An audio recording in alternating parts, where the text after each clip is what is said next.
Oh, hello, folks. How are you? Pardon me. Caught me right in the mid-cough. It's been a little while. Hey, hang on, I'm a bit dark over here. Let me turn another light on. I'm not sure if that completely helps, but anyway, it's as good as it gets. Hello, everyone. I'm sorry I've been a bit shy of shows for the last couple of days. Uh, what can I say? The Thai assassin had a bloody good go at killing me. Certainly managed to cripple me for a couple of days. It turns out, who knew? Ribs, spine, all sort of associated things. So she's accidentally done a bit of damage, and it meant that for the last 4 days I haven't slept for any length of time, much at all, except for last night. Finally, last night, some relief, and that came from. I don't have it here with me. I've had it outside. That came from a little black rubber ball that you can buy at Kmart for $6. And I put that up against a wall and rolled on it like a cow having a good scratch on a fence. And it popped back in something in my spine, which allowed me to actually regain breath. I couldn't breathe. I couldn't speak. I couldn't take great deep breaths. I couldn't move very fast. I was walking, with a real slant to the right. Yeah, it's been an interesting couple of days. And doctors, of course, charge you money to tell you absolutely nothing. I think the fee was $80 to go in and get a referral to get an X-ray, and then another $80 to come back and explain what the X-ray said, which essentially said nothing broken. Good luck with everything else. So can't help you with much else. So can I tell you that pretty much since that, can I say, rather not unexpected and terribly useless moment of modern medicine involvement, which I resisted very, very strongly, I came home, I pulled out the iTerra wand, and I pulled out one bottle of the comfrey oil that I've been sent from one of you wonderful folks. And I have been liberally applying it and blowing myself silly until Sharon, the housemate, suggested that balls on her chest was always a great solution for her. And after we laughed and I winced because laughing hurt like buggery, she shared with me her little black rubber ball from Kmart. And using that across here on my chest and down deeply into my arms and whatnot, up here into my neck, was simply amazing. I felt little things go crick, crick, crick, and then a very deep movement deep in my spine. And I all of a sudden could take a breath again, and it didn't hurt. I could stand up straight. I could walk. I could talk. And yes, so it was truly, truly amazing. A castor oil compress, Michelle. Now, I've had castor oil suggested to me for a variety of other things, but I haven't actually heard of a castor oil compress. A bath. The problem with getting into the bath was, well, there are a number of problems, if I'm honest, with the bath. One, getting into the bath. Two, getting into the bath and still having water in the bath when I'm in the bath. Three, having enough water to actually cover or do any help for the parts of me that were hurting while I was still in the bath. Four, how to get a bigger bath. And not really a problem that I'm financially able to, or indeed physically able to fix. So didn't spend too much time in the bath idea. Can I just put it that way? But can I say God bless the people? I wish I could remember who sent me the comfrey oil. I do have it written down somewhere, but yeah, it could be on one of 3 different computers. There's been so much changing going on the last 12 months. So thank you to whoever has sent me that comfrey oil, because I swear, folks, it has made a phenomenal difference to particularly under, or should I say, over my heart. The damage to my rib and cartilage is directly over my heart, a rib directly over my heart. And there's some more damage at the side. and what I thought was damage at the back, but it turns out not so much. That was spinal, but it took a couple of days. Well, it took a reasonable time for the swelling to come up, because Friday night I knew I wasn't well, but I thought I was on the back end of it. I thought I was getting over it. After Friday night, I went down very, very badly. Didn't get very much sleep at all Friday night. Didn't be able to catch up on any of that on Saturday or Sunday or Monday for that matter. But Monday night, last night, huge relief. And to a point where I thought I was going to be able to do a show last night.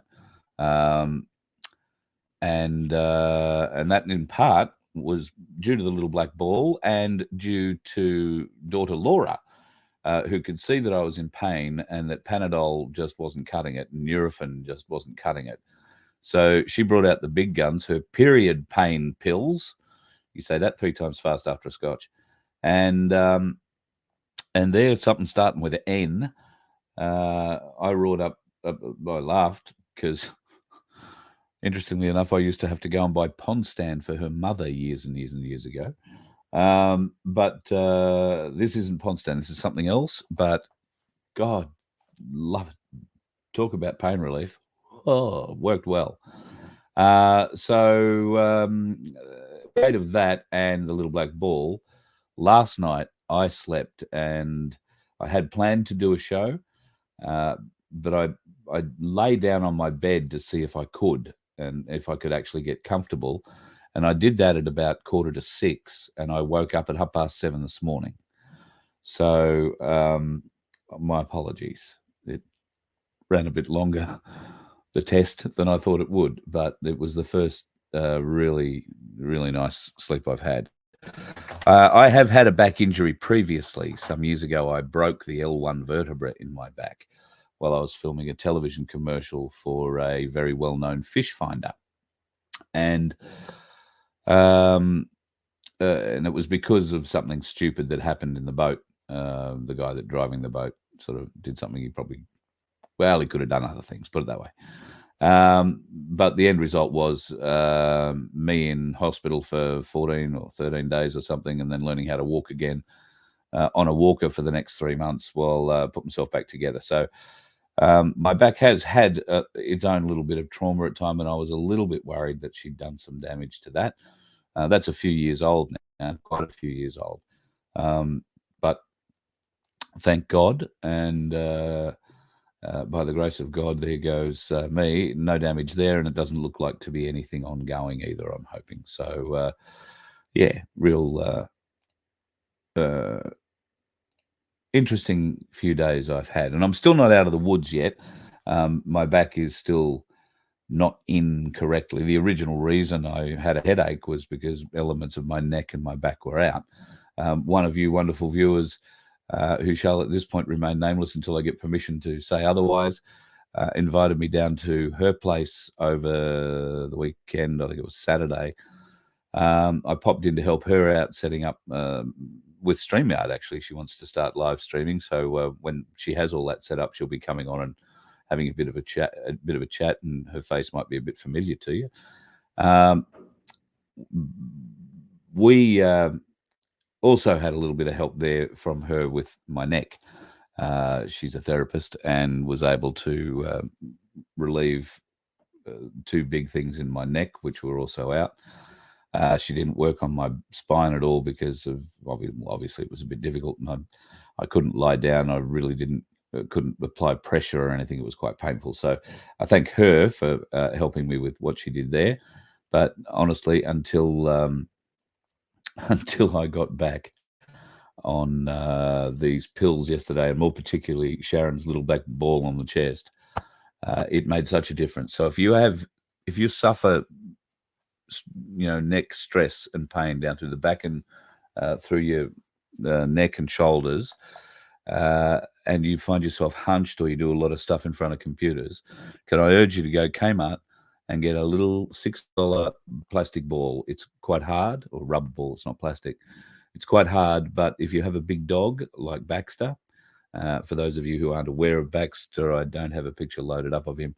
Baxter is a Mastiff. The ball that Sharon lent me dropped on the ground this morning outside, and before I could get to it, he did, and it took him about 2 seconds to bite it in half. And feeding him, it's the kind of thing that you can play cricket with. It's that kind of hard. So get one of those balls and rub it. Put the balls on your chest and rub it up and through here, and you will find these muscles here across the top of your chest do an awful lot of stuff to your back and middle of your back and all that. And it was such a relief to me. Hence, I'm a lot better in where I am now. So when's the next massage, says David Watson? Well, as I had to basically supply my own happy ending for this one, I'm not sure it'll be Thai. I've heard every happy ending joke. Darren Bergworth near fell off the road when I was talking to him the other day. And I was talking to Patriot 101, Glenn and John yesterday. And I was explaining probably a little differently in terms of the way I'm explaining it to you, what had happened. And they found it quite funny and amusing. So I always like to think at those times where people are laughing at me and the pain and the suffering that we go through, I always like to remind myself that comedy, the best comedy, is always at the expense of something or someone else, usually someone else's suffering. Now, quite often it can be the comedian's own suffering or the story that they tell. But comedy isn't funny unless there's a shocking suffering element to it there somewhere.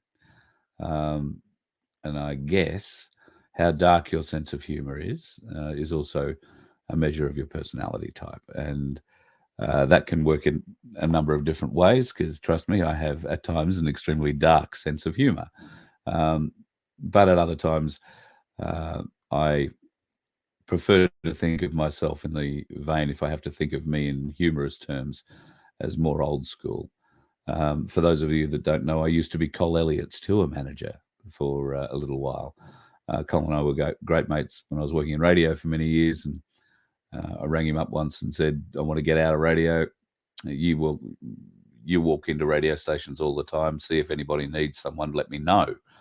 And he rang me back half an hour later and said, my tour manager just quit. You want to come on the road with me? And I said, yep. So that's what I did. Comedy has been something I've studied at, worked at, played at, and learned a lot from a lot of very good people, including Cole, especially Cole, if I'm honest. So I don't mind people laughing at me. I don't mind people laughing with me. I just care that you are laughing, because I'm very much in the camp of laughter is the best medicine, and it's certainly working, here at the moment. So, Aussie Sue has big news. A beautiful new granddaughter born on the 21st. Oh, yes, Nana, you will be very proud. Now, that's going to be worthy of a wine on the back porch overlooking the Mount Isa sunrise, or sunset, I should say.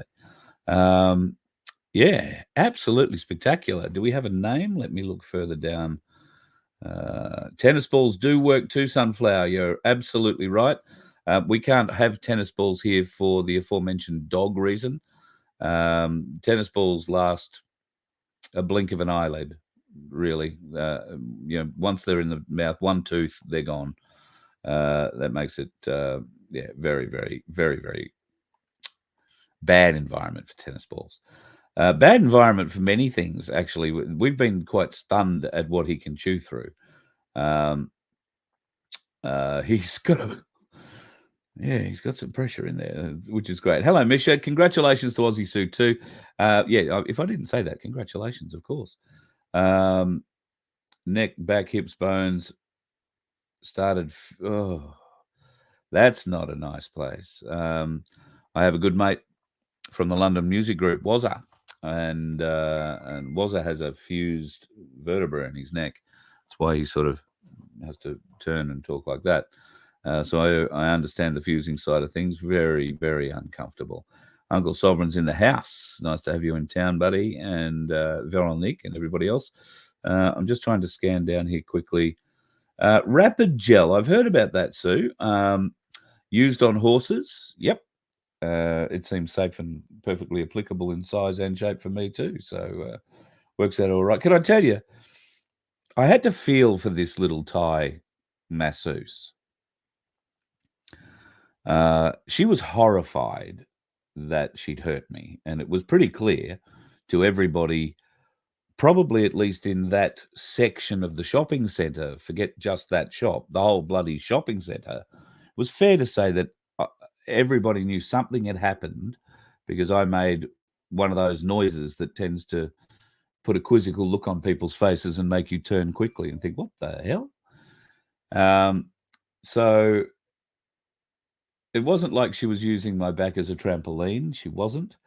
I think I've figured out why it happened, but I won't go into that here. Anyway, it happened, and she did everything she possibly could to alleviate the pain and whatnot that I was in. They did everything they could. They wanted to call me an ambulance, wanted to call me a doctor. In fact, wanted to take me literally across the aisle of the shopping centre to the doctor's surgery and have me seen to. But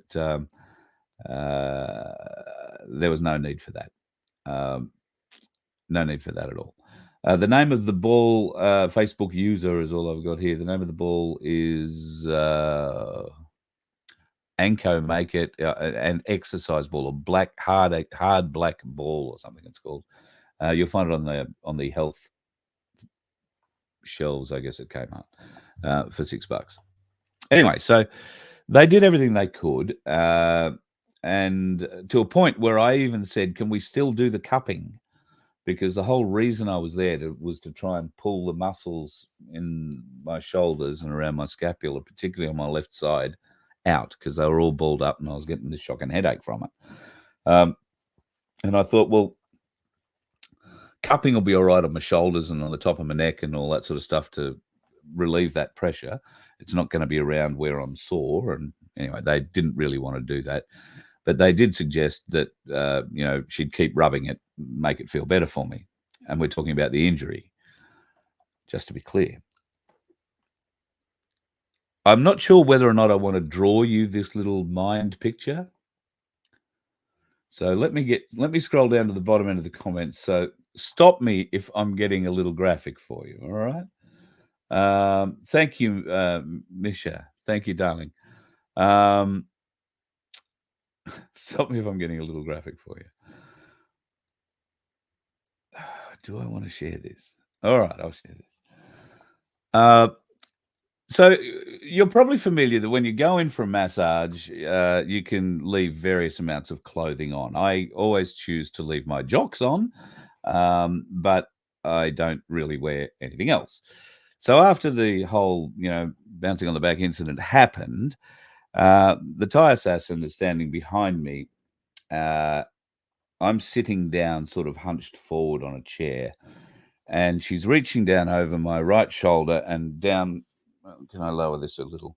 Down here under my boob, and rubbing over my heart, where I was saying before the most pain is sort of happening, right?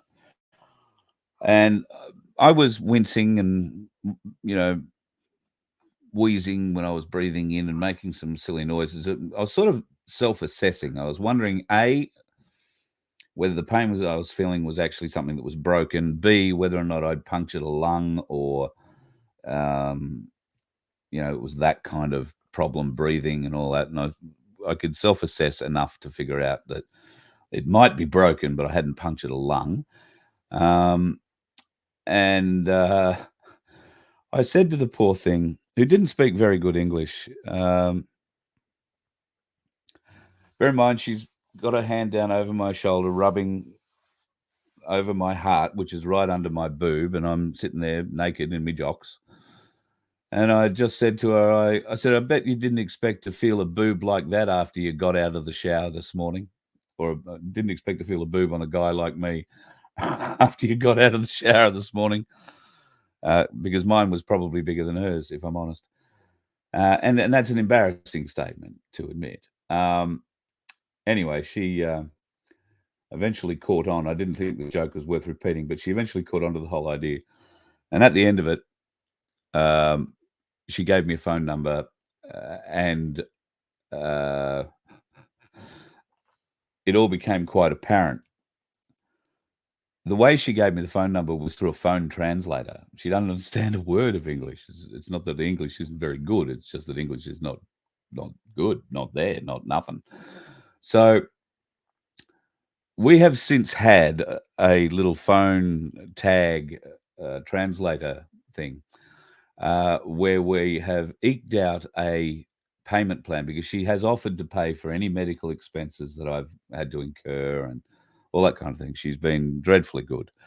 And I haven't, in all honesty, incurred any medical expenses. I just haven't been able to do anything for a week, which is certainly curtailed any donations that you might have felt you were going to give me if I'd bothered or been able to do a show. And that does have an impact. So, but anyway, I'm not going to do. We have settled on a milk tea.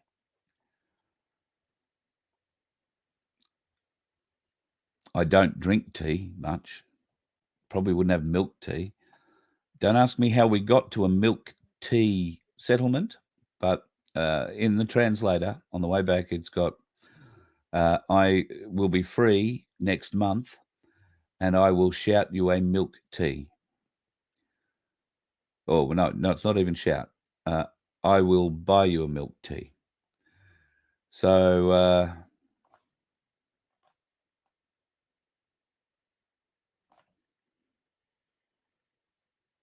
I got a milk tea date with a Thai assassin who doesn't speak English. We'll be doing it through a translator. So I might be busy that week, month. I don't know. I may not be able to breathe properly again yet. We'll see how it all goes. But I really like the way that she offered, if nothing else. So just think it's great. A milk tea, not a straight tea, not an Earl Grey, not a. So if the milk tea, a Thai milk tea, is anything like a Thai massage, I'm going to book an appointment or an emergency position with a dentist shortly afterwards. Just going on past experience, you know. As Neil says, what could go wrong? Yeah, what could go wrong? Well, you know, milk tea might be, you know, some kind of Thai code for Muay Thai teeth rearranging. I don't know. A euphemism. That's the word I'm looking for. Thank you, Chris. What are you saying here? No. A milk. Oh, no. What?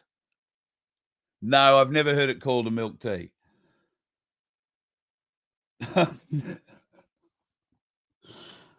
Oh, no, I can't tell you that story. But if any of you happen to know Patriot 101, ask him to tell you how I described.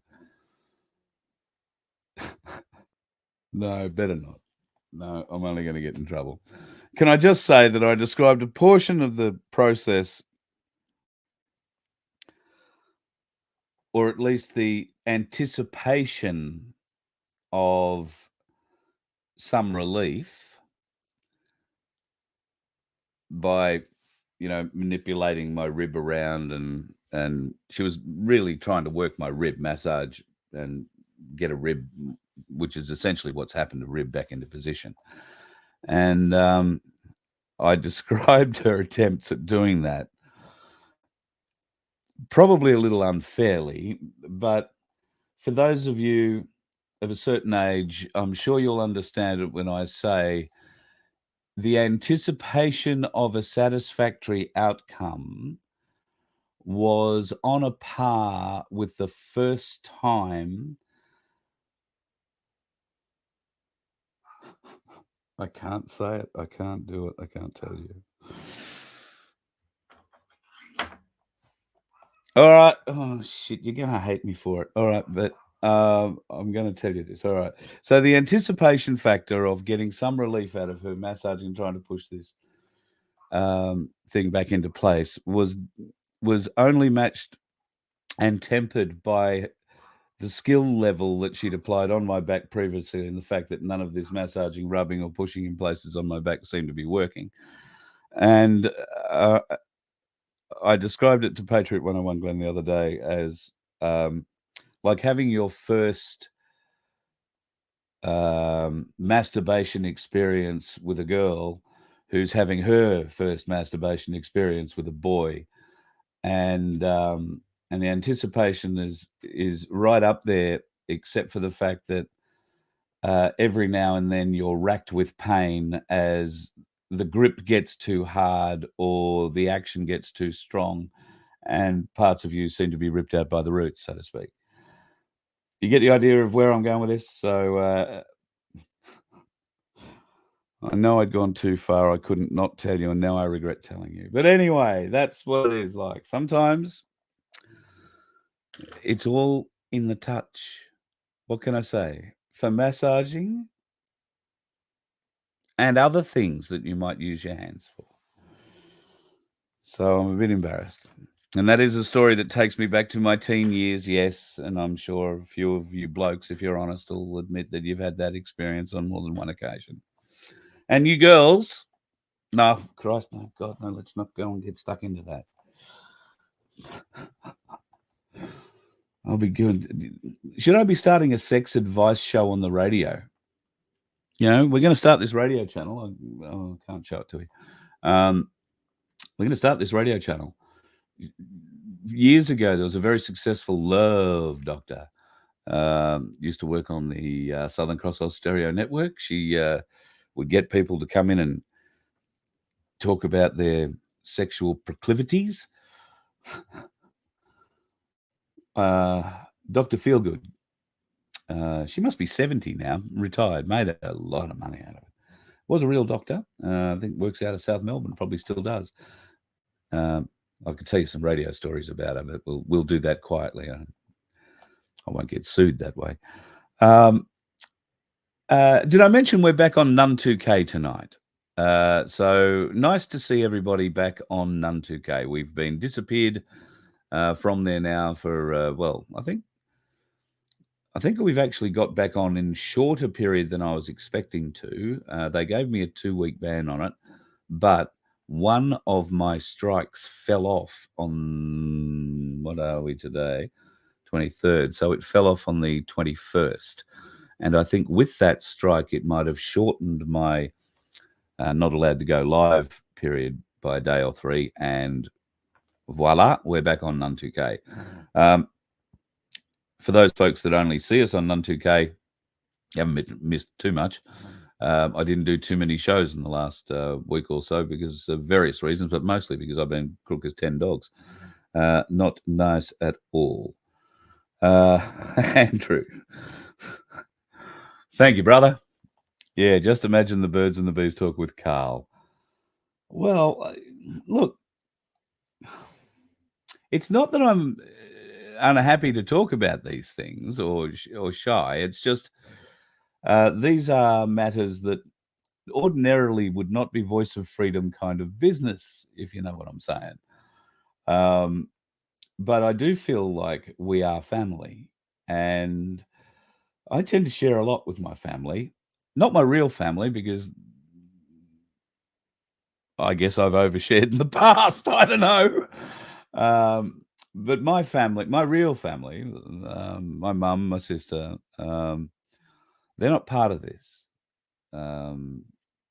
They smile politely and nod their head, and we avoid all conversation about it.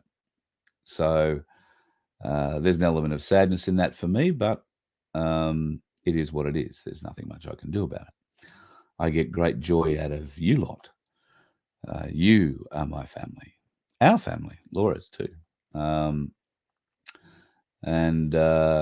very soon,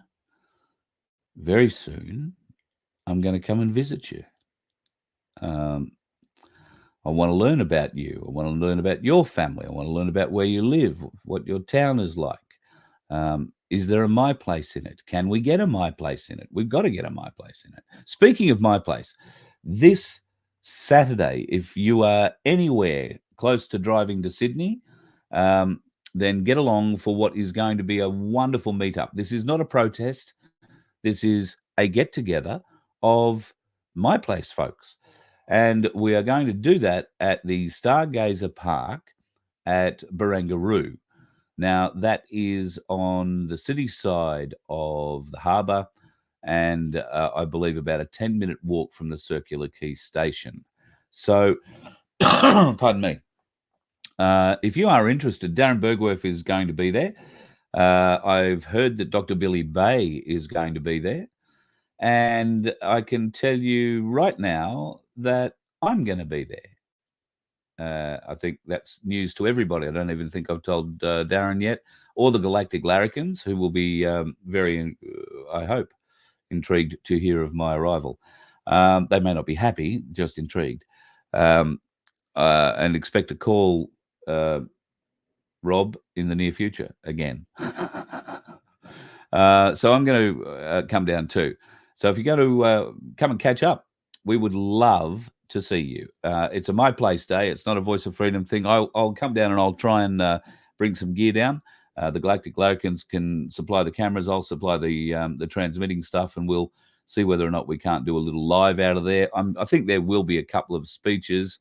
Both Darren and Dr. Billy Bay will no doubt speak, but this isn't a protest. This isn't a rally. This is just a get together of My Place people. And if you are in a My Place, all our wonderful friends in Singleton, in Maitland, in Newcastle, come down. Love to see you. I think at this stage I will be flying down. I won't be driving.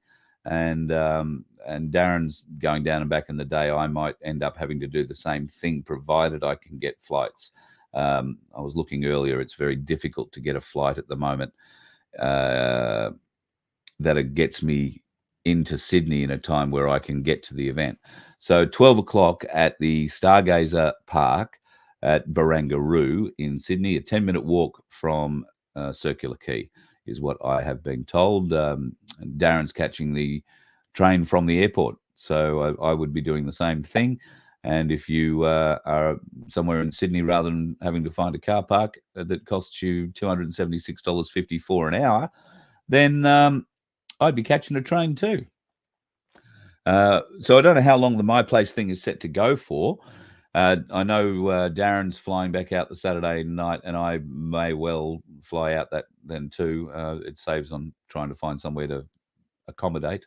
And those costs that are associated with it. So, but we will spend the whole day, and hopefully after the formal part of it all ends, we can catch up, have a bit of a catch up, and plan something that's pretty big. You might get, well, we might have a bit, I might have an announcement then, but it's more likely going to happen a little further down the track.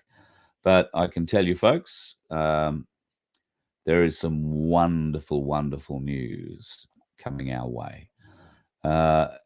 Some wonderful things, some opportunities, a great deal of growth, and it's only going to grow if you're going to be part of it.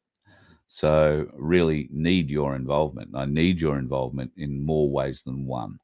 And you'll be pleased to know that hopefully one of those ways that I won't need your involvement on the scale that we've had it on before and up until now is financially. We're going to do this and stand on our own 2 feet, folks, or we're not. It will require support, but it's going to require business support. And there is a plan.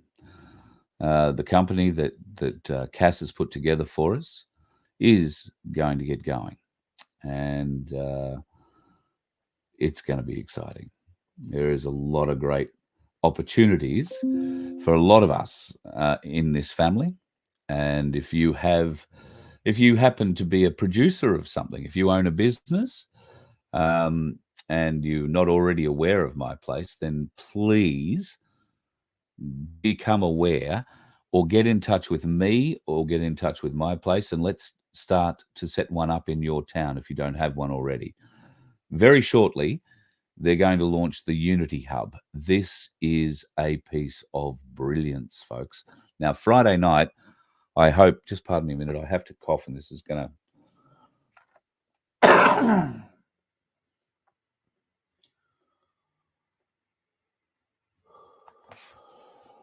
Sorry about that. Friday night, I hope to have Luke Hart on from the Gold Coast, my place, with Darren Bergwerf again. Darren may or may not be able to join me. We'll see what happens, but I hope to get Luke on. And he will explain the Unity Hub in a lot more detail than Darren was able to put into it last week, I hope. And it will be launched soon. I'm not going to blow anybody else's horn. We're going to get behind that, folks. It's going to blow Facebook off the face of the earth. And it is all going to work because it's based on us. It's us working together for us, to help us, to support each other, to benefit us all. A unified solution for us. And it's a great place for us to unite, first of all, and gain the direction and the support to go down those paths from others who have already done it and are putting a shitload of work into it. So, Penny, looking forward to seeing you in Sydney on Saturday. There's some things I want to talk about with you regarding the radio too, so you know that. Folks, have you ever wanted to be a radio announcer? Or have you ever wanted to do a radio show? Well, we're going to be able to help you do that. If you show some talent, some ability, then and you have a way to produce something, then we might be able to give you a platform to put it on. Like I say, if you have a business, if you make something, if you sell something that can be posted or shipped to someone who wants to own it anywhere in the world, then we want you to come and be part of us as a supporter, a sponsor of what we are going to be creating. It would be just the same as any other advertising kind of deal. However, you know that you'll be advertising to like-minded thinkers, motivated buyers, people who have money, who are prepared to spend it in the right directions and support the businesses that will support them. Because at the end of the day, that's what this is all about. We're about supporting our local businesses and others that are part of the movement broader afield. I'm not suggesting you should be ordering your milk from cans if you live in Victoria. But if you can get, hormone-free product, including meat, pork, poultry, beef, pork, poultry, all of that, eggs, no problems. My place and the Unity Hub are how this is going to grow. It is very, very exciting to be part of, folks. And I am urging you to be a part of that as much as you can. And that's the beautiful thing about my place. It's somewhere where you can come at any stage of your development in this awakening process, from the very earliest of awakeners who are just starting to open their eyes and think there's something not quite right, to those of us that have been doing it for a bit longer. And you're not going to be judged. You're not going to be intimidated. You're not going to be laughed at or shown the door for, stupid things. What you will be asked, and about the only thing you will be asked to commit to, is working together, to not be divisive, to work with the team. And that means, sure, if you've got ideas, offer them up, but not to get your nose out of joint if they're not accepted because the team has decided to go a different direction for reasons that you may not fully understand because you haven't been privy to all the information. Petty politics or politics of any kind inside my place is not going to be welcomed. We are, I think, aiming to be the most unifying group in this country. And Darren Bergwerf has proven, and his teams that he's been able to set up, create, and unify, have proven it can be done. Proved it can be done. So The Voice of Freedom is going to become an extension of that. Hopefully, we can drop the seeds everywhere we go into places that don't have a My Place but want one. And that means you've got to tell us that you want that. So by all means, you can email Rachel and say, we live at such and such a place, a town, a portion of Australia. We want a My Place in this area. We will start a database. So when we get enough people, because what we know about this movement is there's a heap of us in it, but we don't wear little signs over our head saying, I believe what you believe. So it's hard to have that startup conversation, not knowing whether you're going to alienate or make a friend in the first 5 minutes of a conversation with them. We can make that easier for you. And we have already done that. Voice of Freedom meetups have been exactly for that reason. We get a couple of hundred people, complete strangers, who all happen to live in the same town or the same area, come in every night that we do one of those shows and meet each other. Some may know each other, but by and large, nobody knows everybody, not even in the little places. We've had people travel many, many hundreds of kilometers to come to shows so that they can meet other like-minded people and grow from that meeting. Those seeds are planted. And that's what Voice of Freedom will be able to do, and a lot more in the very near future, but only with your support. And for those folks who have supported me so far, both personally and financially, but there are others who've helped me emotionally, who've been my sounding boards, who've been my ass kickers. Hello, Vince. Who've been people who've been able to steady me and guide me as I've stumbled my way through getting to what we've got so far. And I'm very excited for our future, folks. We're about to get something very good, very powerful, a tool that will help us in this fight and potentially be a major tool to help us win this fight.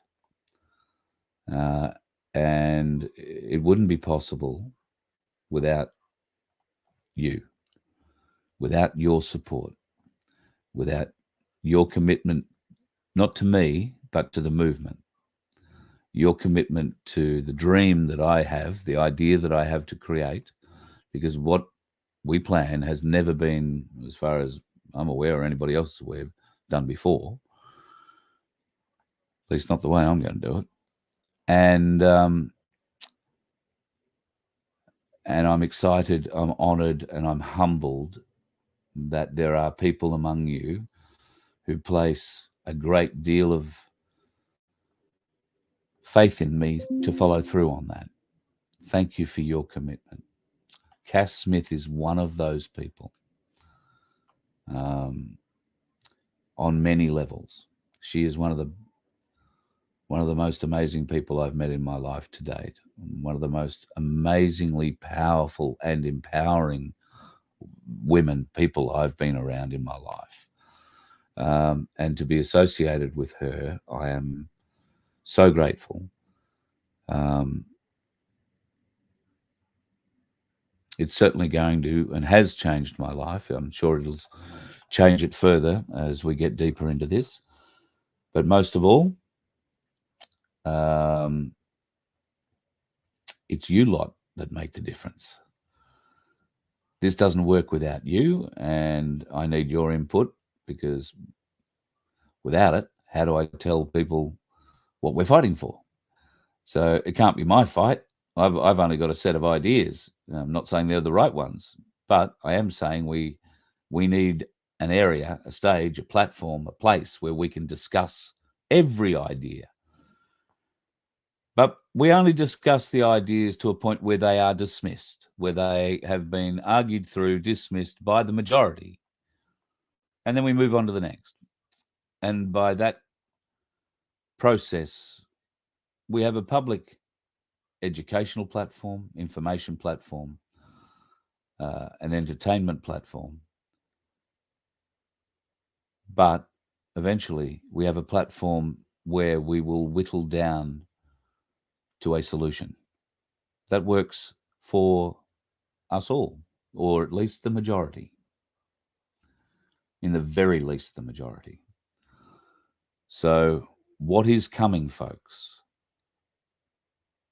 has to be about you. It's not about me. It's not about Cass. It can only work with your support. And that means at some point it will be financial, but only if you've got a business or only if you want to donate. Our biggest cost will always be fuel, food, and rent for the places that we've got to try and the beds we've got to keep for when we're not on the road. Some of those we're going to have ways of defraying that. So if you have a business and you don't mind spending, $250 to $1,000, we might be able to do something for you when we come to your town. If you have a festival in town, if you've got an event, something that brings tourists, if you've got a car show, a flower festival, a rodeo, a big team penning event, I don't care. Gladstone Harbour Festival, things that spring to mind I've done outside broadcasts from. We can come to your council area, to your area, those event organisers, and provide them a complete television station to broadcast everything that happens at their event to big screens, which we can also supply. They're a contractor item. They have to be rented in, but we can supply big screens, but more particularly, we can supply all the infrastructure and backing, including commentary if required, for all of those events. All the while being able to push forward the My Place message, unity through community. I'm not going to be red pilling people at those sorts of events, but we will play a role. The Voice of Freedom name will be out there. And if people want to learn more, we'll have hopefully somebody who's better on the website than I am at keeping it up to date, updating it. So the VoFHQ.com will be a place you can not only come to for news and information, but where you can click on and listen to your online radio station, which at this stage I've just uploaded a library into it called The Greatest Songs of All Time. Have a guess how many songs are in that library.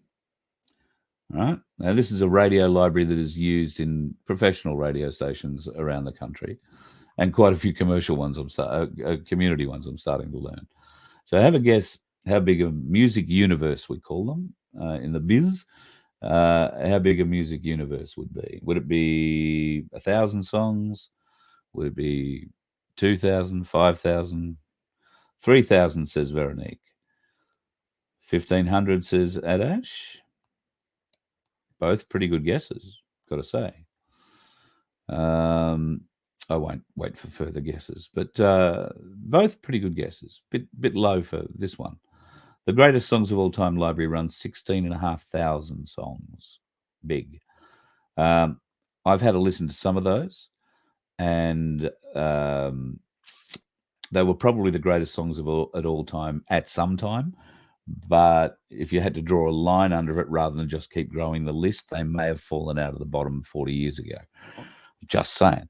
However, radio stations don't usually play or have a music universe of 16,000 songs.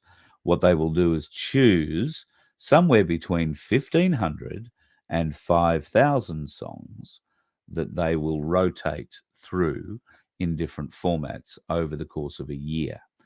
So at this stage, I get a sneaking suspicion and a bit of a feel for the audience, but you're essentially going to program this radio station. I'm not sure if Vince has set it up yet, but you can try and email requests at vofhq.com. Now, if you have a request of your favorite song, then you can just email it requests and say, hi, this is me, I live here, and this is the song I'd like. And we will stick that song on and say, thanks, who you are and where you are, and hope you have a nice day. However, if you want to be a little bit daring, if you want to be a little bit more radio, and you happen to have a mobile phone, then you can pick up your mobile phone and you can record a little video, no more than, say, 15 seconds, right? Still make it emailable size. And you can record yourself saying, hi, this is me, wherever I'm at. And Carl, really love listening to the Voice of Freedom 80s hour or whatever. Can you play Men Without Hats Safety Dance? Please. Please and thank you. Always nice. Be polite. And email that to me. And what I will do is I will put that in with the song and play the whole lot out at the appropriate time. And not only will you be able to hear it on your internet radio if you happen to be driving around and just doing that, but you'll also be able to watch it on the Rumble channel as well. So love to have you as part of that. So Vince is setting up the requests at VOFHQ email address. Hopefully, he may have done it earlier today, but if you get it bounced, keep trying. It will come on later tonight. And I want to launch this radio station with the top 500 songs that you guys. All right. So the top 500 songs that you guys pick. And there's going to be a couple of different laws. J1, Folsom Prison, absolutely. I don't know if I should tell you this either. Somebody once heard me sing a song, and they wanted me to sing Folsom Prison. And I, at the time, was young enough, arrogant enough, stupid enough to absolutely hate country music and never be associated with anything remotely like Johnny Cash. Over the years, things have changed. I would never associate myself with Johnny Cash because that voice is just magnificent. A true original, and so unique in what he can do. But I have been having a bit of a chat to Patriot 101 on a number of different levels. Turns out he's started a band. His band is called VaxCon. VAXCON. VaxCon. Love it. So I haven't really discussed it with him yet, but if we happen to get on the road, if we're doing launches, if there is a microphone and somebody playing songs, then I have been known to get up and sing on the odd occasion. And Folsom Prison Blues, or the Folsom Prison song, is something I would maybe attempt. Ring of Fire, maybe. Yeah, I'm not going to do a country music show. My appreciation for country music has changed somewhat, and I will demonstrate that for you very shortly. I'm still not. Let's just see how it goes. Put it this way: if we're going to play some music like this, I reckon I could sing this. I'd give this a bit of a go. But how good is this? So the story of what I'm about to play you may or may not know. Have you heard of Oliver Anthony? His real name is actually Chris. Now, he's recorded a song that he wrote himself called Rich Men North of Richmond. And it went to number 1 on the iTunes charts, knocking off Taylor Swift in 4 days. That's how long it took.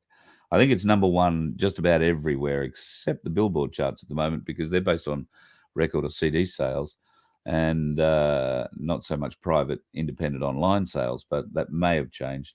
Anyway, it is a truly magnificent thing. And being my first night back on None 2K, I don't think it'll get me banned. I am actually subscribed to the guy's channel, and I would recommend wholeheartedly to you that you go and look at Oliver Anthony on YouTube and check out this sheer piece of brilliance.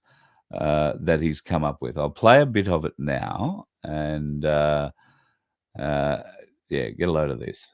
I've been selling my soul, working all day, overtime hours for bullshit pay, so I can sit out here and waste my life away, drag back home and drown my troubles away. It's a damn shame what the world's gotten to for people like me, people like you. Wish I could just wait. All right, so it's definitely something that I could go and sing. I like that kind of thing. I really wish I could play guitar, but that's where Glenn will come in, and maybe you. If you can play guitar and we get around a campfire one night, there may be singing involved. There might be a show the next day because I tend to lose my voice afterwards. But yeah, we'll have to do it on a Friday night. How that works. Anyway, that's Oliver Anthony. The other interesting thing about him, he comes from Appalachia. And the Appalachians aren't known exactly for their well, let's just say they have their own currency up there, right? And what do they do with the American currency? Well, every one of them writes "ain't shit" in reference to Oliver Anthony's song line, where the dollar ain't worth shit, the dollar bill ain't worth shit. Now, that's just one. But I can tell you there is a bar in Appalachia that is absolutely covered with $1 bills with people who've signed "ain't worth shit" and put their name to it, all full of it. And not one of them gets stolen. I wonder how that would go here in Australia. Wonder whether or not that money would stay on the walls or wherever. But at any rate, go and check that out. It is a song about our struggle, not just their struggle. It's a song about us all. From child trafficking to what big finance has done to us all. It's a very, very, very powerful song. So check that out. And I think Adash just told me that, there you go, dropped a new song this morning, "I Want to Go Home." Well, I only want to go home when the fight's over, folks, when we won the war. That might be a great name for a song. All good to it. But let's get on with it. And through your support, folks, we're going to be able to get on with it.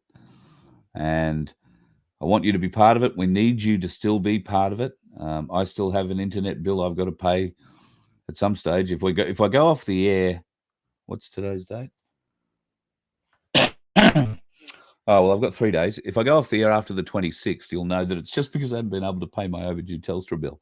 But aside from that, in the near future, all that hopefully will be fixed. So, and when it is, I will make a formal announcement and let you in on what's happening. It'll be very exciting, and it will mean that that we will be able to come and see you. We will be able to offer all sorts of new services, and hopefully, if you've got a business, you might be able to help get us a galactic larrikin on the road, particularly if you're in the boating, camping, fishing, cooking kind of areas. I'll throw that out as a bit of a hook. If you own a tackle store, or you're part of a chain of tackle stores, or if you, camping, outdoors shop, something like that, a family outdoors business, there might be an opportunity for us to do some mutual back scratching. And as long as we don't scratch too hard, we shouldn't rub a hole in the tent. Well, we might help you sell a few tents. That would be the aim. There has to be something in this for everybody, folks. Otherwise, there's no point in us doing it. If you don't win, if I don't win, if your next door neighbor doesn't win, if my daughter doesn't win, if my housemate doesn't win, there's no point in what we're doing. So let's help those that help us. Let's insulate ourselves from an economy that's going to eat itself very shortly. And we do that through my place, through the Unity Hub, and through the Voice of Freedom. Really, really hope that we can put this together, folks. Thank you so much for your support. Please like the show. Like and subscribe, as Aussie Cossack has said. Thank you, Veronique, for your super sticker. J1, thank you for yours too. You must be sitting back in that chair with a pretty contented look on your face, I imagine. Thank you so much. I'm just scrolling up to see if there's any more in there that I missed. J1, another $10. Thank you, mate. So thank you for your super stickers, folks. It guarantees that I actually see your question too, if you have one. There you go. Eliza, what can I say? I hope you're pardon me. I hope you're feeling better. I think I got a message somewhere along the lines you weren't feeling too well. Misha, yeah, absolutely. Unified community. Thank you so much for your stickers tonight too, sweetheart. I hope things go well in your part of the world, and hopefully we'll be in that in the not too distant future. South Australians, I've been promising, I don't know for how long, that we're coming to South Australia. Now that is going to happen. Ads, raffles and door prizes. Yep. You bear in mind, you're talking to a bloke who spent years giving away packets of chips and icy cold Coke on street corners everywhere. So yes, there will be a bit of that coming up in the future, and some of those prizes, some of those competitions, are ones you really want to be part of. Pardon me.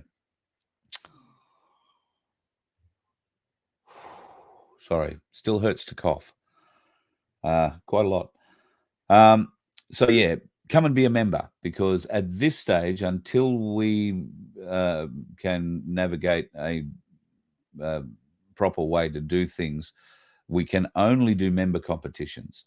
And trust me, the next competition we do, you are going to want to be a member and be part of this. And your membership can be whatever you choose it to be, from $1.25 up. Hopefully, we will be able to change that in the not too distant future, so that competitions can be open to anybody, so you don't have to be a member. But we have to be able to jump through a few legal hoops for that to happen, and that has been a cost issue that hitherto we are unable to meet. So there is still a level of financial support, I guess, we are going to be seeking, but it's not necessarily going to be asking, as I see it, begging, and I hate it, as Vince will tell you. Yeah, I hate it. So I want to do everything I can to find another way. But the only way I know how to do things is to help promote you and your business, you and yourself, you and your powers, to empower you to help sell you. And for those of you who have nothing to sell, well, what you have to give is you, your time, your effort, your knowledge. And all you have to give it to is your neighbor, or the person up the road, or a new friend that you met walking through Coles, buying tainted produce because it's all been sprayed and GM'd out of its existence. So that's when you meet those kinds of people and you drag them off to the My Place market on Sunday, where you can get everything that's organic, everything that's safe, everything that hasn't been injected with some hormone or some other piece of poison as they try to nail our asses. We can only win by coming together, unifying, folks.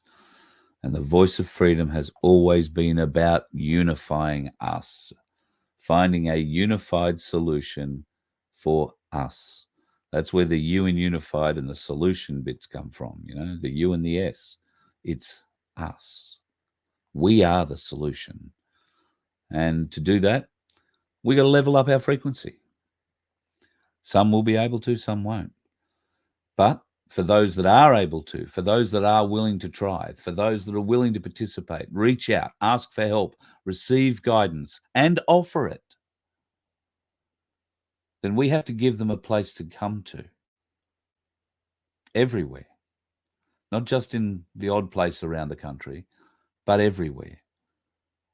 Every town, every suburb, every city in this country and in New Zealand. My place is going to come to New Zealand. Trust me on that point. And when it does, there'll be a bloody cricket game.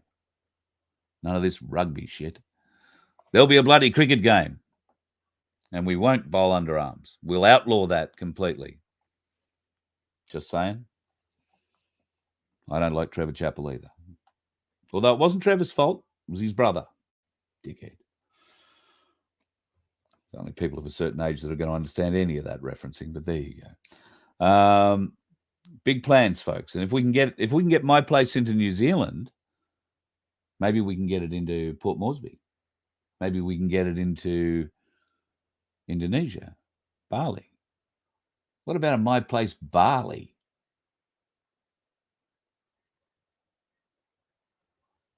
Anybody got friends in Bali? Anybody know a bar in Bali? I mean, it would take a hell of a lot of convincing to get me on a plane to Bali for any reason. I think if you've watched me or you've watched these programs, you might know that I lost 3 friends in the Bali bombing, and I'm not known for my forgiveness in that area. I found it very difficult to forgive. But maybe in my place in Bali is what I need to learn how to forgive. Wouldn't that be a thing? Yeah, wouldn't that be a thing? Shit. To get me on a plane to Bali.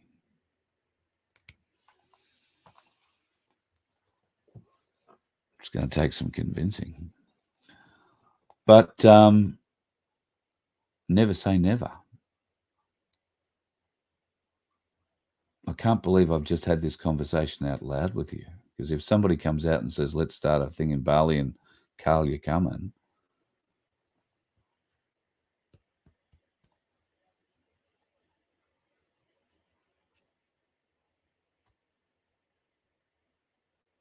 Yeah, I'd have to. I think I'd prefer to go to the donkey sanctuary at this juncture. So, thank you, Sandy, you lovely lady. Yeah, no justice in Bali, George. That's my issue. No justice. Adulation, easy jail time. That's what you get in Bali. So, if you are going to start at my place in Bali, then I'm probably not going to visit. Just saying. But I'd love to see one there. Doesn't mean other people can't go and enjoy it. I've got my own personal biases, and I admit them. All right? Right or wrong, I admit them. And I'm happy to be challenged on them, but don't really care. Don't care enough to find out. For what George said, no justice. I don't care. No justice. And that leads me to the leveling of a frequency thing, because I'm a bit conflicted there. How can I say that I want to level up my frequency, that I want to level up, be a better person, be a better man, be a better human, and have no forgiveness for something that happened so long ago? And yeah, is that the conundrum we face? Is that, that little battle that I'm having in myself, is that the battle that you're having too? Is this how we are meant to level up? By finding a way through that sort of personal bitterness, that sort of personal struggle, that sort of personal hatred? Because that's what it is. It's fucking hatred.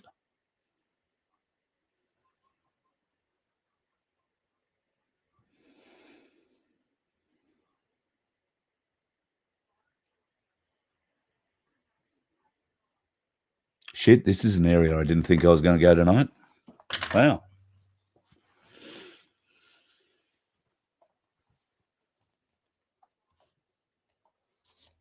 That concerns me. How do I level up? How do I raise my frequency when I still have those sorts of feelings?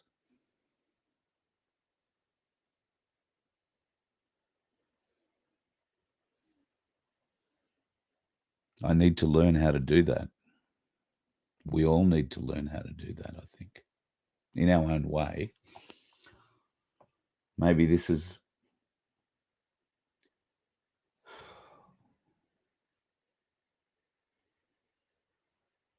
I don't know. An interesting question, isn't it?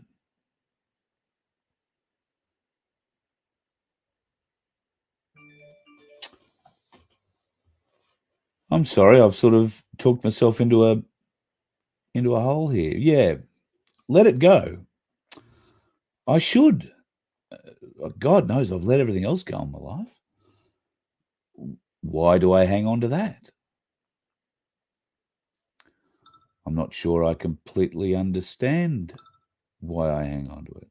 And it is a hatred, but it's a hatred I resigned myself to years ago and don't give any thought to. I resigned years ago that my little personal protest would be, I didn't care what happened. I wouldn't be going to Bali for any reason. I wasn't going to spend $1 in Bali for any reason.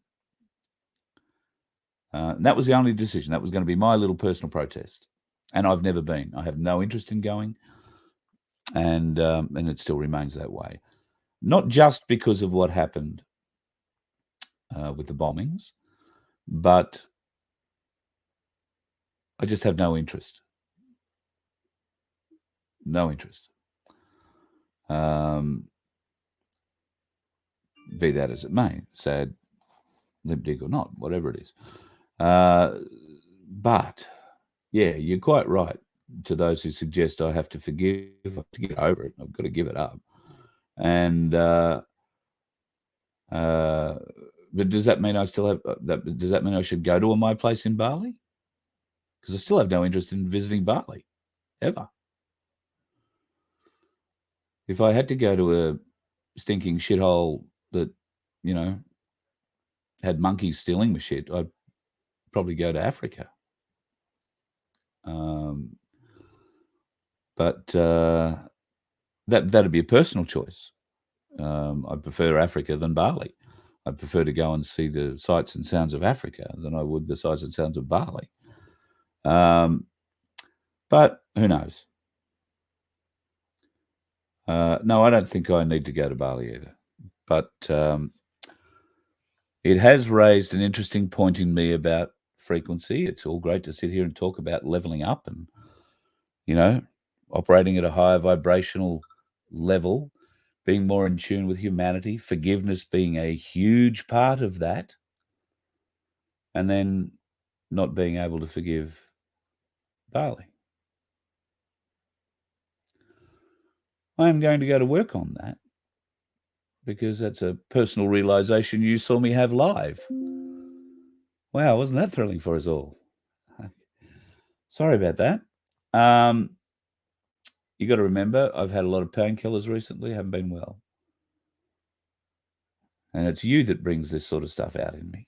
I'm blaming you. How long have we been going? Shit, over an hour.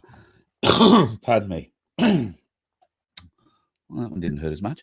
I'll let you go off, and we started late tonight, so I won't finish without talking about this little document.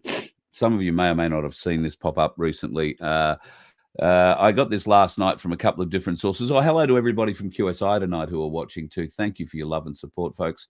Don't forget to like and subscribe, as the Cossack would say. This document has come out of ASIC. The Commonwealth of Australia Liquidator and Managing Controller Appointed Business Name Registration. What is the business name? The Commonwealth of Australia Liquidator and Managing Controller Appointed. That is the name of this business name. You'll also see down there it has a pending registration status. That means it is as unyet or is still an unregistered business name, not a company. It is not anything at all. It's It's a business name. Now, it hasn't been accepted. It hasn't been issued an ABN because ABNs are only issued after there is an acceptance of the company's registration or the business name registration. Now, keep an eye on the ASIC site, those folks that are finding these, and go back and have a look at our previous ASIC investigations. Go back and have a look at the Australian Tax Department videos that we did with Cass, and then do your own investigation to see whether or not anything has changed again about those documents as well. Keep an eye on these ones. This one says registration pending. So nothing has been registered. Nothing is in play, and it means absolutely nothing. Anybody can register a business name, and call it whatever they like, calling it the Australian Commonwealth or Commonwealth of Australia bracket liquidator and managing controller company or whatever the hell it is just a name. Same as calling it, Peter's Teapots. Has exactly the same effect. It makes you think one thing, but it could in fact do something completely different. And it may just be another one of those sort of fake things that are put up there, and ASIC catch them, they filter them through. So that's why the registration is still pending. So let's not get too excited about that just yet. I haven't seen an update on that at the moment, but I did pass it along to Cass Smith, who is going to go and give that the once over. She actually is in a place at the moment where she doesn't have access to a computer, so she will do her thing by drilling down into it. But I'm sure there are those of you who have that same access that she's paid to have can do that already. I think what we need to do is drill down deeper into it and try and find out the names associated with that business name, the company, if there is any company behind that business name, and the names associated with that company or that entity. But I'm at this stage reasonably confident that there won't be anything on those pages because it is still a pending registration. You may have jumped the gun by that much. They might have just had it sitting there waiting, to be registered, at which point they could start moving it. Now, with this kind of exposure, my guess is it's not going to be allowed registration and it will just quietly fade away. There will be something else that will pop up. So just my opinion, we're all allowed to have one, like ourselves. It's all good. I see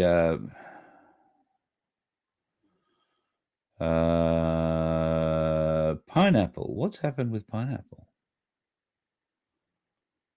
I'm sorry, Pineapple. I'm going to try and scroll back to try and see what's happened, but there are so many comments I might miss it. Oh, no. Right, I think I found it.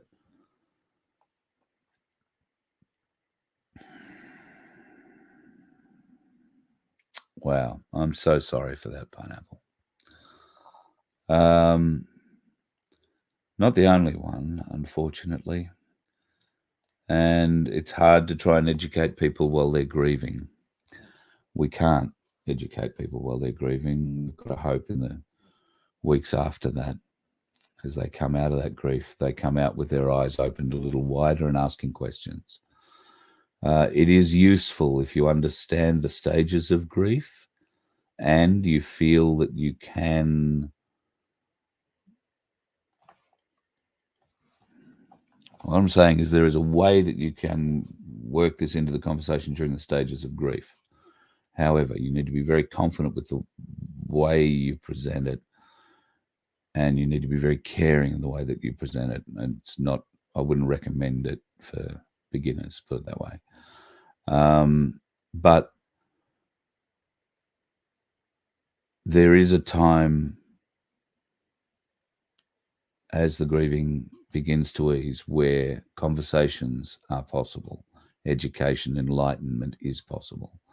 Hopefully, we can give you those skills through what we're going to be building up. And hopefully, if you have those skills and you'd like to share them, you'll come to us. We want your skills. We want to showcase you. The Voice of Freedom has never been about me. The Voice of Freedom has been about you.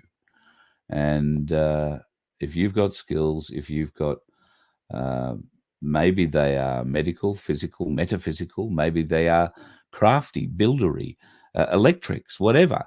If you have skills, maybe you grow alpaca, you shave them, you spin that wool into alpaca thread, and you knit alpaca jumpers, charging a fortune for them. Would you like us to help you sell them? We would love to. You may need a few more alpaca. I hear they're popular. And if you're any good at knitting, wouldn't that be good? Do you even use alpaca wool to knit with, or is it too thick? There you go. Questions for my mum. She was a dynamite knitter back in the day. Sorry, Bruce, I've rolled up on that when I've scrolled down, and I don't know what looks like a message from the Thai assassin. Oh, maybe that. Uma, I don't know how I translate that. Maybe I'm going to take a screenshot. Unless, of course, that says, hi, Carl, we're going to sue you. I really hope it doesn't say that. But it's probably more likely to say, you come this way, we're going to offer you a great deal on your bank account or something. It looks like it. I don't know. Don't know what it says. I will try and copy that out and put it in a translator. Oh, can I copy it? No, I don't think I can even copy it out of the chat. I'll have to do it later. So I will look into that and find out exactly what it says. But yeah, thanks, Brucey. That was a very good line. No accountability in Australia. Yes, J1, that's what we hope to help eradicate. And there is a lot of work going on in the background about accountability and who should be accountable and how they should be made accountable. Unfortunately, that last question, how to make them accountable, is one that we lack a solution for at this point. But it's coming. You form part of that solution. We all form part of that solution. Unity through community, ground up. From street to street, town to town, suburb to suburb, city to city, we unify as the people. And the place the people like to meet, the classy ones, the ones in the know, is my place. Get one started in your town soon. Thank you, folks. I will let you go. Thank you for your support again. If you want to donate, go to vofhq.com, throw a few bucks in there. That'll help get us on the road. We are going to be looking for a lot of fuel money. I can tell you that. A lot of fuel money. So if you can help kick us off with a bit of it, that would be awesome. South Australia. If you're in South Australia, get a hold of Rachel. Send an email to rachel@vofhq.com. Our next major road trip will be down to South Australia. That will necessarily incorporate parts of New South Wales and Victoria. And but ultimately, been promising South Australia for over a year now. I think we're going to get there. So I'm desperate to come down there. Vince is from down there. Mannum, we are definitely coming to Mannum. But I also know that Coober Pedy was a place we wanted to go. I think Victor Harbour and places south down the Fleurieu Peninsula. I want to say Port Augusta. I think there were 4 dates or 4 places in Adelaide that were keen. So we want to do that, folks. So get in touch with Rachel. We're putting the tour. The band is getting back together, and it's coming to a town near you. Bigger, brighter, and, well, considerably different to what it's done before. Come to Port Macquarie. Yep. North Haven. Absolutely. Misha. 100%.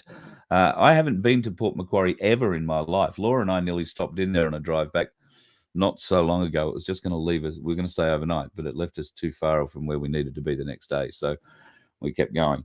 However, Port Macquarie, big plans to come to Port Macquarie. Love the Central Coast.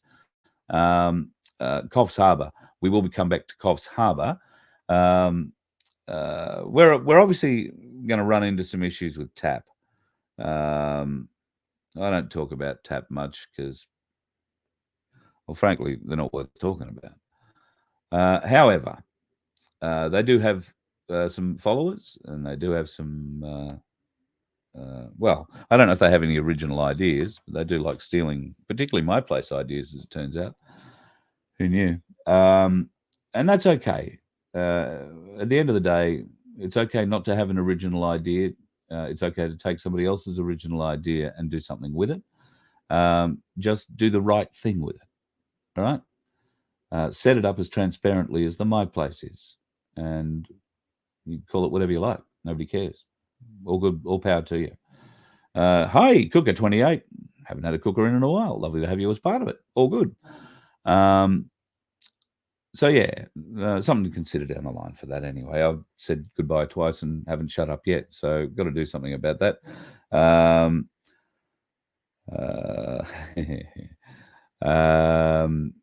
seeing the back end of a conversation there, but Trump's mugshot is something that we will hopefully find out more about this week. Thursday, of course, Thursday American time, Friday hours. I think it'll be about midnight Friday night, our time. He will front in Atlanta, Georgia, to be arrested and charged with 10, I think, different counts. It's not just him. I believe there are 18 people going to be processed with him at the same time.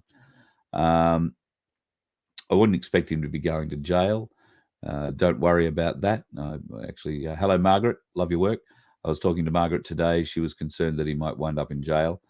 No, he won't wind up in jail. He's a former president that is guaranteed a Secret Service detail for life. And you can be guaranteed that the Secret Service are not going to be allowing their blokes to be locked up alongside him for the rest of their lives. So and I can't possibly see it actually happening. They might try, but I can't see it happening. If they were to lock him down in some way, they would probably make it house arrest, and Mar-a-Lago would be where he would go, only because the Secret Service would have ultimate say over where they could guard him. And it doesn't really matter how big it is. He wouldn't be able to play golf. He wouldn't be able to get around and go outside. He'd be locked inside, the whole time. But still a big property. Yeah, look, I honestly don't think it's going to happen. Will he even be arrested? I don't know. He'd have to turn up. He'd have to turn up in the state to do it. If he did turn up in the state, it's almost daring them to do it. Him walking in and presenting himself to them is saying, "Here I am, you stupid individual. Charge me, please charge me." He's begging to be charged. There is a reason he is begging to be charged. There is a reason he is making it so easy for them to find him, to get to him. He's presenting himself. And that's because as soon as they charge him, he gets the full gamut of the law on his side to expose and prove his truth. And in doing so, because I believe the Trump team has all the proof, all the truth of how the 2020 election was rigged and stolen from him, all the electronic, verifiable, trackable proof of vote rigging, then anybody who comes into that courtroom that's subpoenaed and tells a different story and presents data that is different to what is the irrefutable proof that I believe the Trump team will have, will simply be exposing themselves to be a fool or to be part of the whole plan and complicit with the idea of committing treason to steal an election from a sitting president. Now, if you were an Alabama director of public prosecutions, you would think you would be smart enough to see that trap that Trump is opening wide to set for them. But And I'm sure they do see it. But the fact is, the Democrats, the Democratic political party, are pushing this agenda, and they are insane.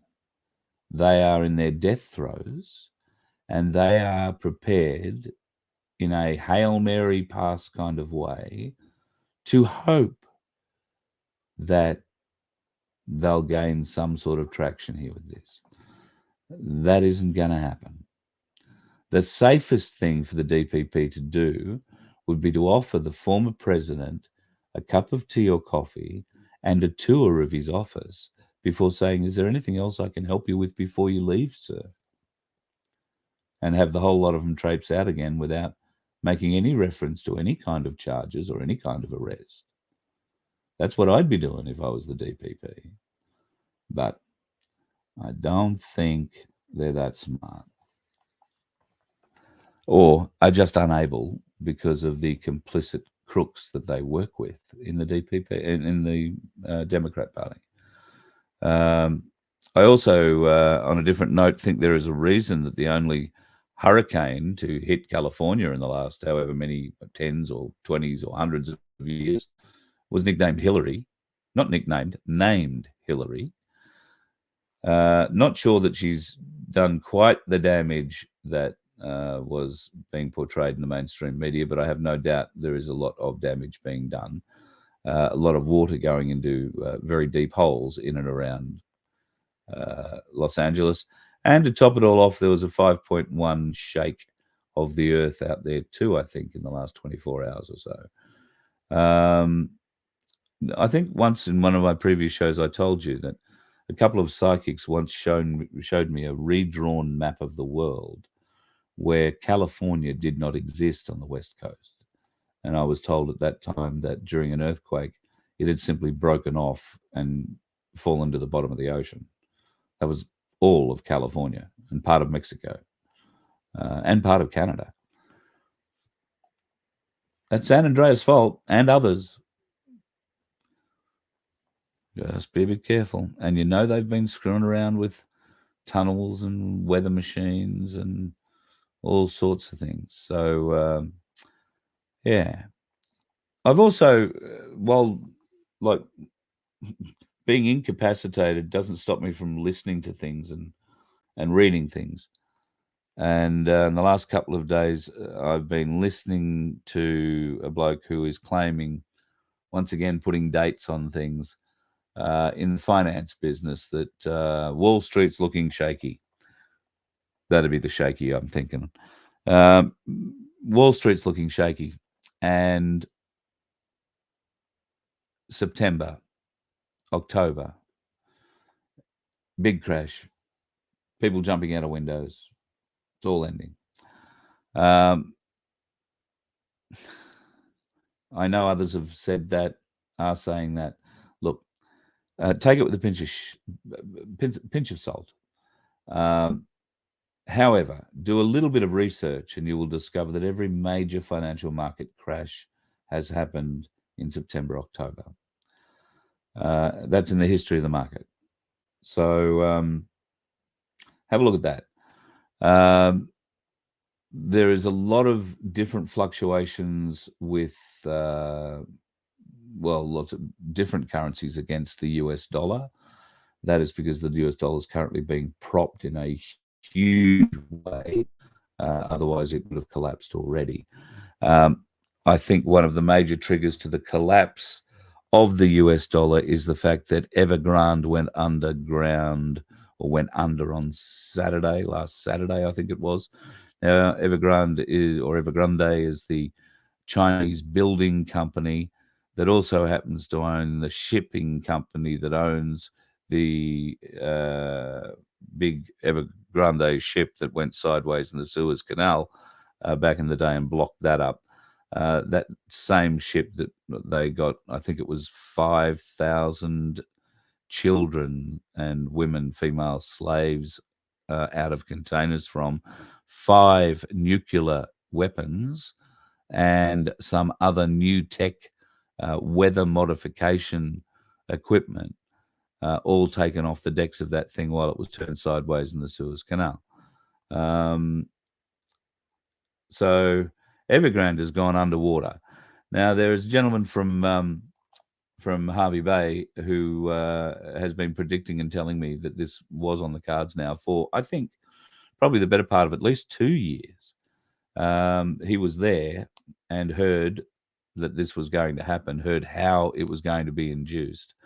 And to understand the true scale of what we're talking about here, Evergrande used to underpin the building industry in China. They had a lot of low doc mortgage loans. They had a debt versus capital problem in that they had, I think, up to 11 times the debt that their capital could actually cover. It was being supported corruptly by the CCP and allowed to keep functioning. And of course, if you are a believer that there is a war going on in the background, you'll understand that the CCP was taken over some time ago, that Xi Jinping is a white hat, and this is all part of the plan. Evergrande is hooked into America's debt as well. Some years ago, after I want to say it was the GFC in 2008, America was obviously in catastrophic debt crisis because their banks and mortgage lenders had been low doc loaning, and they were mortgaged up to the hilt. Banks had more debt than they did have capital to cover that debt.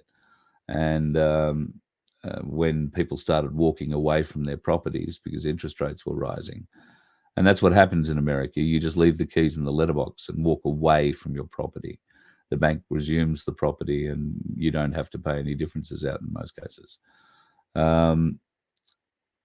That's how that whole GFC thing crashed. So Evergrande bought trillions and trillions of dollars of US debt,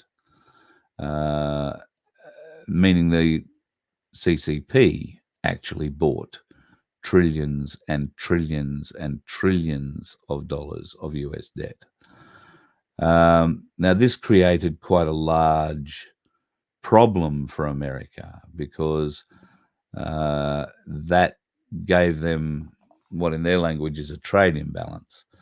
It meant that China had the sway over the trade negotiations because they held so much of America's debt. If they decided to start releasing it, it would drop the US dollar, putting it on shaky ground. So China held the big stick at the negotiating table with regard to owning American debt and being able to gain concessions. That's how they gained a concession in the car industry, for instance. If you ever owned a Chinese car, particularly an early one, you'll know that the electrics are pretty shit. Part of the deal that was they were able to do after they'd purchased all this American debt and held it over the US government was they were able to close down 11 GM factories, car manufacturing companies, some of the oldest in America. They were able to close down 11 GM factories on the proviso that they built 8 new robot and, vastly understaffed people-wise, more completely automatic factories in China to produce the cars they were selling in America and everywhere else. In return for that offer, China also demanded that GM give the wiring loom schematics for their series and models of cars to the Chinese so that they could copy them and put them into their own cars and stop them catching fire while they were parked at the local Aldi on a Saturday morning, because the wiring in them was that shit. They used to quite frequently catch fire. So that's essentially the story of the American debt. Now, I can see here Daniel's put down the CCP have dumped trillions hundreds of billions of American bonds in the last days. Yes, I think they're making another run on the American dollar now, Daniel. I think that's the case. And with the CCP in control, beg your pardon, with the white hat in control of the CCP, this will work completely in line with a BRICS strategy, break the American dollar. And Venezuela signed up recently. Somebody else just signed up recently to BRICS and formally changed over to it. I think there are 120 odd or plus countries who have signed on and agreed they will go to BRICS. The active number of that, I think, is not quite 200. It might be 196. And Australia is one of those countries that has signed on to it, but has yet to do anything about it. It's committed to signing on to it, but we haven't obviously heard publicly that we're moving in any way to move away from an American dollar to BRICS. Now, the reason we might not have heard about that so far is that there is a camp that believes we are fully owned by the United States of America Corporation and being guided by them. And of course, it would be in their best interests that we support the American dollar. So anyway, don't take financial advice from me or believe the news that I tell you. Go and find it out for yourself. It's always the best advice, folks. Do your own research. Have yourself a great night. I'm sorry I've been away for a couple of days. Hopefully, unless something major happens, I fall over or I cough or, God forbid, I sneeze and do myself another mischief, which means I can't lie down, I will be back tomorrow night. And at that stage, I hope that Aussie Sue will have told me the name of the new granddaughter. And I'm sure she has let all you guys know. I'll just have to go back through the chat when I finish here and have a read through everything that you've said. Thank you, everybody, for your continued support, whether it be through our YouTube channels, whether it be through the Rumble channel over there, and the other places where we're now streaming and the soon-to-be new places we're going to be streaming. Tell your friends, folks. It's going to be a hell of a ride. Get them on board. The Voice of Freedom is going in for a growth spurt very shortly, and it's entirely thanks to you. And it's only with your support, only with your continued help, advice, guidance, only through you sending me the stories that you find that I can follow up, that we can make a difference, that we can join together, we can unify, we can find a solution for us all and raise our vibration level. Who knows? Who knows? Maybe even get me on a plane to Bali.